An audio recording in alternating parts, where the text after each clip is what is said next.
Graça e paz a todos os queridos irmãos, sejam bem-vindos ao canal Teologia Saudável. E hoje, dia 31 de outubro de 2020, 503 anos da Reforma Protestante, eu quero falar justamente sobre esse assunto, porque a gente vê a dificuldade de muitas pessoas de entenderem e muitos se fazem essa pergunta: o que foi a Reforma Protestante? Pouco no meio evangélico se sabe a respeito da história da igreja. Então é necessário nós frisarmos especialmente no dia de hoje. O que foi a Reforma Protestante, então? Para entendermos esse contexto da Reforma Protestante, é necessário nós voltarmos ainda no tempo de Cristo. Quando Jesus estava aqui na Terra, e quando ele pregava, e quando ele começou a juntar os seus discípulos, e quando pessoas começaram a segui-lo, multidões de pessoas estavam seguindo. Então, desde aquele momento, Roma começou a perseguir os cristãos, especialmente depois da morte e ressurreição de Jesus. Também houve uma grande perseguição aos cristãos em toda Jerusalém, através do general Titus, né, que veio de Roma, e esse perseguiu e matou muitos cristãos. A gente sabe que houve um grande martírio, especialmente dos próprios apóstolos, né, que morreram martirizados, em exceção o apóstolo João. Mas depois de Jesus, depois de Cristo, houve grande perseguição de Roma em cima dos cristãos. Isso você vê na própria história também através de Nero, né, que incendiou a cidade de Roma e colocou a culpa nos cristãos. E depois da morte e ressurreição de Jesus, vieram então aí longos 300 anos de perseguição do Império Romano para os cristãos. Nisso você vai ver que cristãos foram lançados nos coliseus para serem mortos por leões. Cristãos foram crucificados e queimados. Existiam centenas de métodos de tortura e morte para os cristãos que Roma fazia. Foram 300 anos e centenas de milhões de cristãos foram mortos por amor ao Evangelho. Lembrando que essa perseguição se deu pelo próprio Império Romano. 300 anos isso na história. A partir do momento, especialmente no ano 313 depois de Cristo, veio um novo imperador chamado Constantino. Naquela época existiu mais de um imperador em Roma, Roma estava dividido, e Constantino era um desses imperadores. Constantino tinha o interesse de ser o único imperador de Roma. Constantino, então, ele foi para a guerra, e segundo alguns dizem, né, Constantino teria supostamente visto um sinal de Jesus no céu, e ele falou que se por acaso ele vencesse a guerra e fosse o imperador de Roma, a religião oficial do império seria então o cristianismo. E foi justamente isso que aconteceu.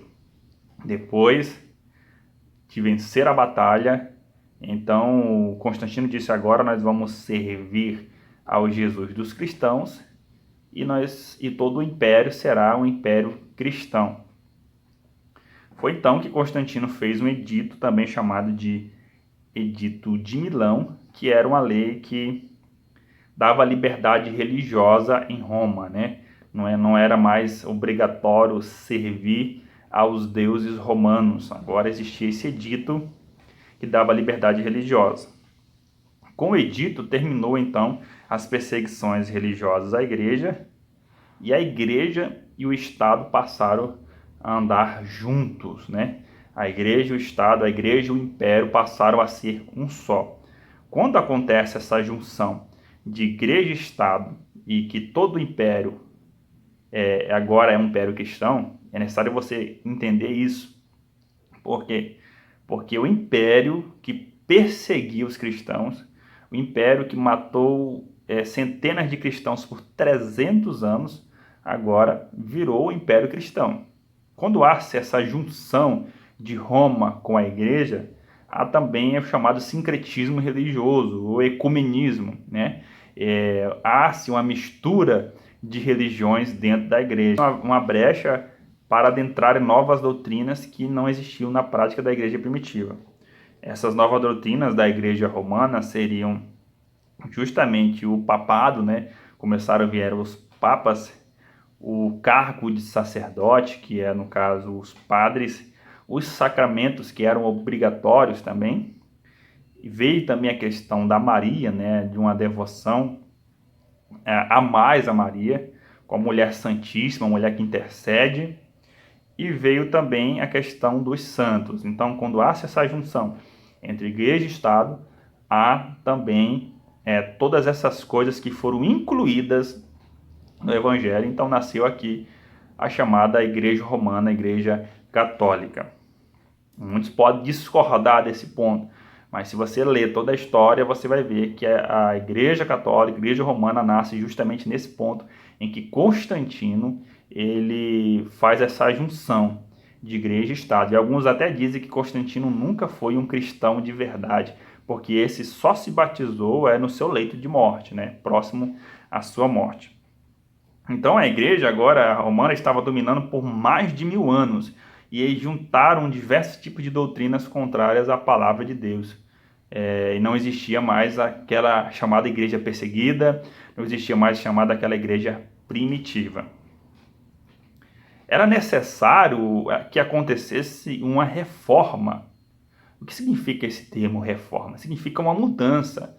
Significa que a igreja precisava voltar às escrituras, precisava voltar à doutrina dos apóstolos, à doutrina que Jesus pregou, né? A doutrina da igreja primitiva. Então precisava de uma reforma. E antes da reforma propriamente dita acontecer, vieram os pré-reformadores. E são dois os pré-reformadores. O primeiro foi John Wycliffe. John Wycliffe começou a pregar contra as práticas da igreja romana, né? Sendo um padre, é claro. Primeiro, ele condenava o abuso papal, o abuso que muitos papas faziam, condenava a teoria da transubstanciação, ou a doutrina, né, da transubstanciação, que é justamente na ceia dizer que o pão e o vinho é literalmente o corpo e o sangue de Jesus, não um símbolo, né? Ele também defendia que a autoridade da igreja não estava na hierarquia ou na tradição, e sim na palavra de Deus. John Wycliffe pregava essas coisas. Ele foi condenado como herege no Concílio de Constança. Seus restos mortais foram exumados e queimados, e suas cinzas jogadas em um rio. Então, aqueles que pregavam contra o papado, contra os abusos do alto clero, pregavam contra as práticas erradas da igreja, e eles eram taxados de hereges, mortos e queimados como hereges, que foi no caso do primeiro pré-reformador, chamado John Wycliffe. O segundo pré-reformador foi John Huss.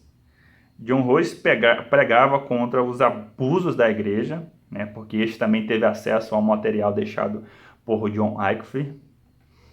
Ele conclamava que o povo voltasse para a Bíblia, para as Escrituras, né? Muitas das vezes a gente sabe que essa não é só um erro antigo de obedecer à voz de homens sem, de alguma forma, procurar entender o que está escrito na Bíblia, examinar aquilo que está escrito na Bíblia. John Huss foi convocado a se retratar de suas doutrinas. E ele sempre, quando era convocado a se retratar, porque foi preso algumas vezes dentro da sua própria casa, com escassez de pão, John Huss dizia sempre: olha, eu vou me retratar, mas quando vocês me comprovarem através da escritura que eu estou errado. E isso nunca aconteceu. Foi preso várias vezes, sendo castigado com escassez de pão. No dia 6 de julho de 1416, queimaram seus livros e levaram à fogueira vivo, né? e vestiram vestes de demônio em John Huss e disseram: este é um herege, nós vamos queimá-lo vivo como herege. O interessante é que no momento em que ele estava sendo queimado vivo, John Huss falou uma palavra, e essa frase que ele falou foi justamente essa: hoje vocês estão matando um ganso, que a palavra Huss, de John Huss, significa ganso, João do ganso. Hoje vocês estão matando um ganso, mas em breve Deus levantará uma águia e ela não poderão matar. Quando ele fala essa seguinte frase, ele está fazendo aqui uma alusão diretamente a Martinho Lutero, que nasceria mais para frente, né? Ou seja, os dois pré-reformadores, aqueles que lutaram contra o domínio papal, a Igreja Romana, eles foram mortos como hereges. Agora,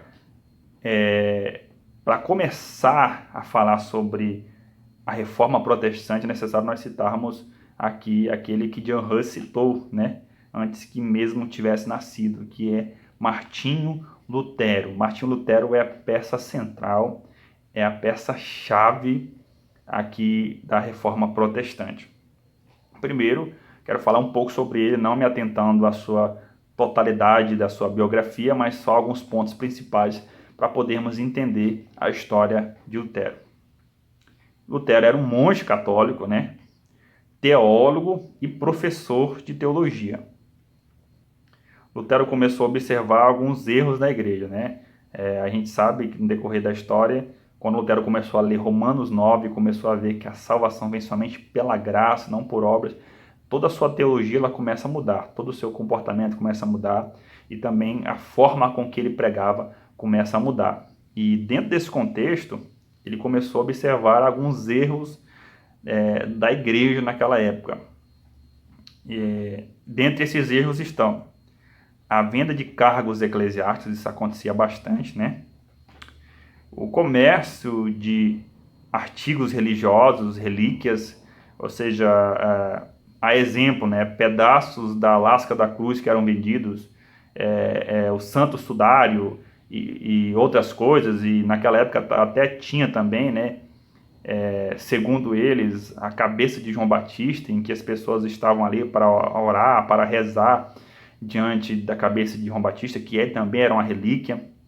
Isso acontecia bastante, e principalmente naquela época a venda de indulgências. O que era indulgência?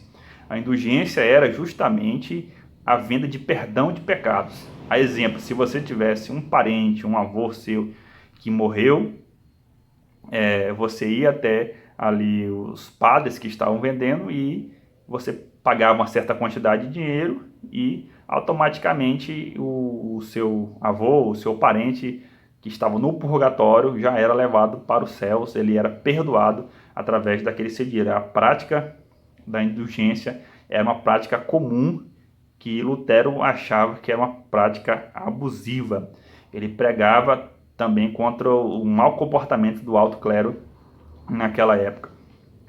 E quando ele começa a pregar dessa forma, então ele começa a incomodar, né? Porque Lutero queria que acontecesse justamente uma reforma. Foi então que no dia 31 de outubro de 1517, Lutero fixou suas 95 teses na porta da Catedral de Wittenberg, com a intenção de reformar a igreja. Lembre-se, Lutero não era um rebelde. Lutero não era alguém que queria se rebelar contra a igreja ou ser rebelde ao domínio do Papa. Lutero, quando ele pega as suas 95 teses, as suas 95 críticas, os seus livros, né, que eram críticas na porta da catedral, ele queria que de alguma forma a igreja lesse o seu material e pudesse se reformar, pudesse mudar. Ele queria que acontecesse uma mudança, porque este era padre, era um monge católico. Só que isso incomodou a igreja, né?